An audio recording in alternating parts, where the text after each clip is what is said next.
बिस्मिल्लाहिर्रहमानिर्रहीम। लाखों करोड़ों दुरूदो सलाम मोहम्मद मुस्तफ़ा सल्लल्लाहु अलैहि वसल्लम और आले मोहम्मद पर। मैं हूं उमर दराज गोंदल। जो इलेक्शन है चंद घंटे बाकी हैं और इलेक्शन को लेके चूंकि बहुत ज़्यादा सवालात हैं। एक जानिब कुछ इदारों की बुनियाद के ऊपर यह कहा जा रहा है कि कौन कितनी सीटें जीतेगा, दूसरी तरफ इस वक्त इस्लामाबाद से लेके हर जगह एक ही डिस्कशन, एक ही खौफ और एक ही परेशानी है, अवाम ना निकल आए। अब उनके मुताबिक अगर 60% से, मैं आपको एग्जैक्ट नंबर बता रहा हूं जो डिस्कस हो रहा है, अगर टर्न आउट 60% क्रॉस कर गया, 60% से ऊपर चला गया, तो इसका मतलब यह है कि सब मंसूबे तहवाला हो जाएंगे। इंशाल्लाह कल आपको ग्राउंड से लाहौर में आपको अपडेट करेंगे, हर जगह से आपको दिखाएंगे भी क्या सूरत हाल है। लेकिन मैं आपको राइट नो एक सिचुएशन बताना चाहता हूं। अब सिचुएशन यह है कि आज चूंकि अब कुछ लोग हैं जो टीवी के ऊपर बैठे हुए हैं, कुछ अखबारात में हैं, कुछ कहीं और हैं, तो वो ख्वाहिशात को या कहीं की तर्जुमानी करते हुए जो है वो बहुत सारी चीजें सामने रखते हैं। अब एक जानिब ये तासुर फैलाया जाता है कि देखिए जो मुस्लिम लीग नून है उसकी मकबूलियत बहुत बढ़ रही है। फिर कहीं कहा जाता है देखिए मकबूल तो तहरीक इंसाफ ही है, लेकिन वजीर आजम जो है वो नवाज शरीफ बनेंगे। ये दुनिया में वाहिद हमारे सिस्टम में होता है कि मकबूल कोई और जमात है लेकिन वजीर आजम कोई और बनेगा। तो उसके पीछे क्या वजह है आप जरा खुद बेहतर बता सकते हैं। अब जरा खबर देखिएगा। खबर यह है कि उमर चीमा ने आज खबर दी कि जी इंतखाबात में नून लीग बड़ी जमात बनकर सामने आएगी, सरकारी इदारे की रिपोर्ट। मैं सिर्फ इतना कहना चाहता हूं, अगर इमरान खान को सिस्टम में से आउट करके बल्ले का इंतखाबी निशान खत्म करके, ये मंडी बहुद्दीन से आपको दी थी PP 41 में जो जुल्म किया इन्होंने, आज गुजरात से भी कैसे दावा किया गया है कि तहरीक इंसाफ के एक कारकुन को मुबैना तौर पे तशद्दुद से उसकी मौत, वाकई एक इल्जाम है। तहकीकात होनी चाहिए और जो जिम्मेदारान हैं उनको मंतकी अंजाम तक पहुंचाना चाहिए। उसकी वजह क्या है? इंसान की जान सबसे ज्यादा जरूरी है। आप जहां पे बाकी कुरान के हदीस के हवाले देते हैं, जरूर दें। वही कुरान पाक कहता है कि एक इंसान का कत्ल या एक इंसान की जान लेना ऐसे ही है जैसे पूरी इंसानियत का कत्ल हो, क्योंकि ये उस पाक जात की बनाई हुई एक तखलीक है इंसानी जान, और अगर आप उसको इस तरह से खत्म करें तो ये मेरा ख्याल है ये बहुत बड़ा जुल्म है। अच्छा, अब ये सरकारी जायजे की बुनियाद के ऊपर कहा गया कि नून लीग बड़ी, इस हद तक जाके भी अगर ये सिर्फ बड़ी जमात सामने आएगी तो मेरा ख्याल है फिर मान ले काम नहीं बना। अगर सबके बावजूद मुस्लिम लीग नून को कोई ये दावा नहीं कर रहा कि 2/3 मेजॉरिटी हासिल कर सकती है, फिर भाई आपसे नहीं हो पाएगा। फिर बुला लें उस अडियाला वाले को जिसकी एक तस्वीर आपकी महीनों के इश्तिहारात मुहिम के ऊपर पानी फेर के रख देती है, उसको निकालें बाहर। वो आपको बताए 2/3 मेजॉरिटी कैसे होती है, वो आपको बताए इलेक्शन मुहिम कैसे चलाई जाती है, वो आपको बताए कि नैरेटिव कैसे बिल्ड किया जाता है, वो आपको बताए कि सोशल मीडिया पे कैंपेन कैसे होती है, वो आपको बताए कि टीवी के ऊपर कैंपेन कैसे होती है, वो आपको बताए कि कौम की जबान बोलना क्या चीज होती है, और आपको इन चीजों की जरूरत नहीं पड़ेगी। अच्छा, अब उमर चीमा के मुताबिक जी एक सरकारी तंजीम की जायजा रिपोर्ट से मालूम हुआ है कि 8 फरवरी को होने वाले आम इंतखाबात में मुस्लिम लीग नून सबसे बड़ी जमात पर उभरेगी, जिसके बाद दूसरा नंबर पीपल्स पार्टी और उसके बाद तहरीक इंसाफ और दीगर जमातों का होगा।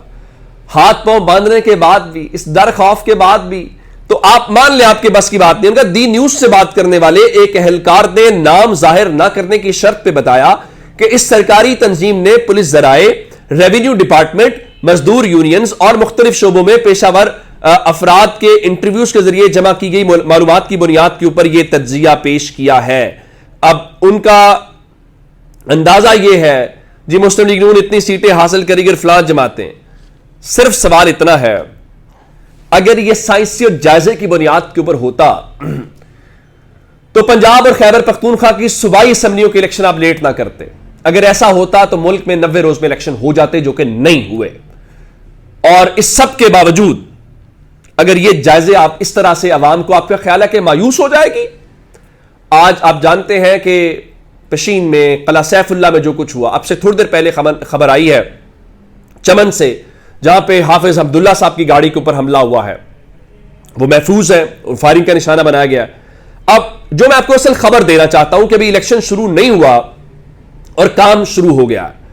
काम यह है कि 2024 में जो जहां बहुत सारी हर किसी की अपनी अपनी दिलचस्पी है, लाहौर में मुस्लिम लीग नून की दिलचस्पी है, आपको पता है गुजरात में बहुत दिलचस्पी है। भला क्यों?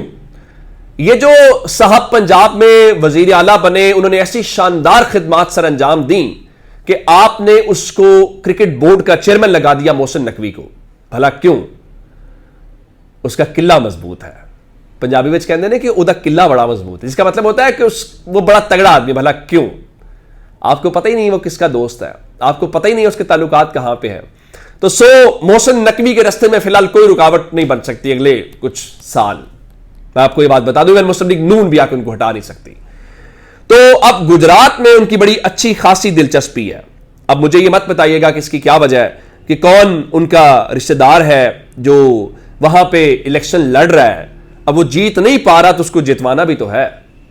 मुझे मत कहिएगा कि उनके ससुराल और ये वो सारा कुछ कोई हमजुल्फ भी हो सकता है या इस किस्म की बातें। हल्का है PP 31, जहां पे तहरीक इंसाफ के उम्मीदवार ने पहली धांधली की शिकायत इलेक्शन कमीशन को कर दी है और मुदस्सर रजा ने यह इल्जाम लगाया है कि निगरान वजीर आला पंजाब के करीबी अजीज शाफे हुसैन को जितवाने के लिए हुकूमती मशीनरी का इस्तेमाल किया जा रहा है और हजारों की तादाद में जाली पोस्टल बैलेट पेपर्स तैयार किए गए हैं।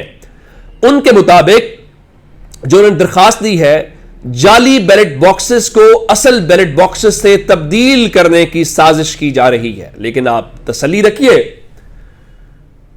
कुछ नहीं होगा। इल्जाम सही गलत वो अपनी जगह के ऊपर है, उसकी तहकीकात करनी भी चाहिए और होनी भी चाहिए। उसकी वजह क्या है? उसकी वजह यह है, आप अंदाजा इस बात से लगा लीजिए, खबर आई थी जी वो राजा बशारत के भाई राजा नासिर जो है उनको कल गिरफ्तार किया गया, तो वो इमरान खान के खिलाफ वादा माफ गवाह बन गए।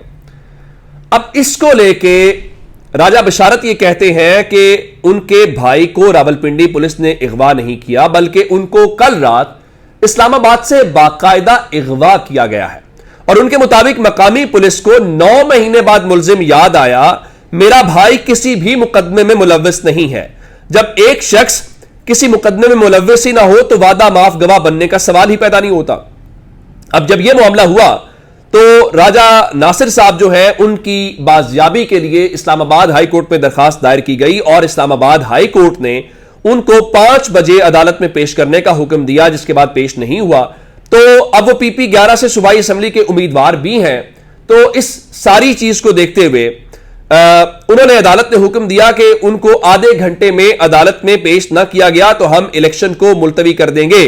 और उसके बाद इलेक्शन कमीशन के हुकाम को तलब किया गया है, SSP ऑपरेशंस को तलब किया गया है। SSP ऑपरेशंस अदालत में पेश हुए हैं। वो कहते हैं जी हमारे पास उम्मीदवार नहीं है। हां 15 के ऊपर कॉल जरूर चली थी, जिस पे जस्टिस अरबाब ताहिर साहब ने कहा कि हम आधे घंटे का आपको वक्त दे रहे हैं और मगवी को पेश ना किया गया तो हम PP 11 का इलेक्शन मुलतवी कर देंगे। अच्छा, आप हैरान किस चीज के ऊपर होंगे? आप हैरान इस चीज के ऊपर होंगे कि वहां पे जो इलेक्शन कमीशन के वकील थे उनसे जस्टिस अरबाब ताहिर साहब ने सवाल उठाया कि अगर एक उम्मीदवार हल्के का गायब हो गया है तो आप उस हल्के में इलेक्शन कैसे करवाएंगे? तो जरा सुनिए पाकिस्तान के इलेक्शन कमीशन के वो मामला जो हमें आज बताया गया था, जिसके अंदर सुल्तान राजा साहब ने चारों IGs को, चारों चीफ सेक्रेटरी को फोन किया और उन्हें कहा कि जनाब वो सिक्योरिटी हाई अलर्ट कर दें, साफ शफाफ इलेक्शन होगा। तो उस इलेक्शन कमीशन के वकील ने कहा कि उस हल्के में सिर्फ एक नहीं है बल्कि 36 उम्मीदवार है, इसलिए इलेक्शन हो जाएगा। कोई एक अगवा हो भी गया है तो कौन सी बात है? अंदाजा करें जरा उस जहनियत का, या वो किस पे सोच रहे हैं। तो इलेक्शन कमीशन ने कहा कि इलेक्शन कमीशन को तो भी इस मुतालिक हकायक का इल्म नहीं है, जिस पर अरबाब ताहिर साहब ने कहा कि देखिए SSP ऑपरेशंस ने इतराफ किया है कि बंदा गायब हो गया है, तो जब उम्मीदवार ही गायब हो जाए तो क्या इलेक्शन कमीशन उसमें इलेक्शन करवा सकता है? जिस पर उन्होंने कहा कि आप वहां से लें, हिदायत लें और हमें बताएं, वरना हम इस इलेक्शन को मुलतवी कर देंगे।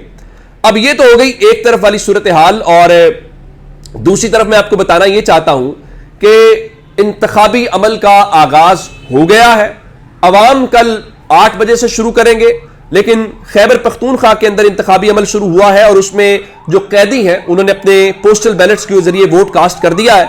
बताया गया कि सूबे के अंदर खैबर पख्तूनख्वा के अंदर जो है वो 2327 कैदियों ने अपना पोस्टल बैलेट के जरिए हक राय दही इस्तेमाल किया है। इसी तरह से जहां तक पंजाब की बात है तो पंजाब के हवाले से भी बताया गया है कि पंजाब में जो 43 जेलों में कैद 1500 कैदी हैं, उन्होंने पोस्टल बैलेट के जरिए अपना हक राय दही इस्तेमाल कर लिया है। यह बड़ी अच्छी बात है कि वो अपना वोट जो है वो कास्ट कर रहे हैं। अच्छा, इस दौरान वो इलेक्शन कमीशन जो कहता है कि भाई कोई एक अगवा हो गया है तो कौन सी इतनी बात है, करवा लेंगे इलेक्शन। उस इलेक्शन कमीशन ने ज़ाब्ता अखलाक की खिलाफ वर्जी पे NA 75 नारोवाल से जो आजाद उम्मीदवार दानियाल अजीज है उनको नोटिस जारी कर दिया है और इस मामले को 10 फरवरी को समाअत के लिए मुकर्रर भी कर दिया है और कहा गया है कि कामयाबी की सूरत में हतमी नोटिफिकेशन का इजरा इलेक्शन कमीशन के फैसले से मशरूत होगा। यानी इससे आप ये होता है माहौल क्रिएट करना, ये होता है सिग्नल देना, ये होता है मैसेजिंग करना, मैसेज करना। उससे एक रोज खबर सुन लीजिए, उस NA 75 जो दानियाल अजीज का हल्का है, ना सिर्फ उसको नोटिस जारी कर दिया है बल्कि उसके साथ जो शकरगढ़ के रिटर्निंग अफसर है उनको भी तब्दील कर दिया गया है और additional deputy commissioner Irfan Hamid की जगह CEO एजुकेशन यासीन विर्क जो है उनको तैनात कर दिया गया है। उससे आप अंदाजा लगा लीजिए कि क्या सूरत हाल। अच्छा, एक खबर आज आई थी कि, और मैंने बताया भी इंडिपेंडेंट के जराये के हवाले से थी कि इमरान खान के बेटे इमरान खान से मिलना चाहते थे लेकिन उनको मुबैना तौर पे धमकियां दी गई और ये खबर मैंने आपको दी जो मुकद्दस आवान ने आज ट्वीट की थी।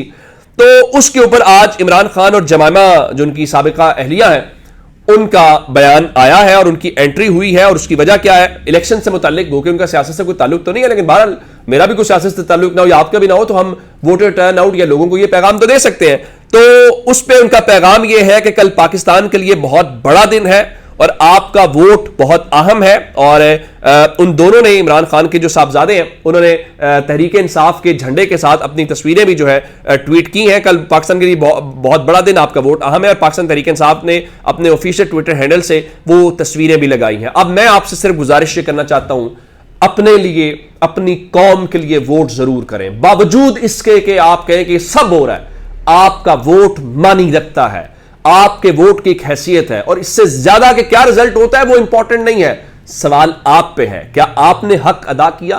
क्या आपकी जब जरूरत थी आप खड़े हुए? जो आप दूसरों से कहते खड़े हूं, तो कल आप अपने दोस्तों को, अपनी फैमिली को, सबको लेके वोट जरूर कास्ट करें। याद रखिएगा, खामोशी जालिम की हिमायत हुआ करती है, खामोश नहीं रहना, वोट देना है, पाकिस्तान के लिए वोट करना है, पाकिस्तान के अच्छे मुस्तकबिल के लिए वोट करना है। और वोट आपकी ताकत है।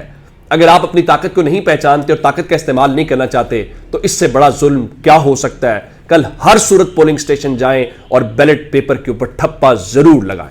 अपना बहुत सारा ख्याल रखिएगा। खुदा हाफिज।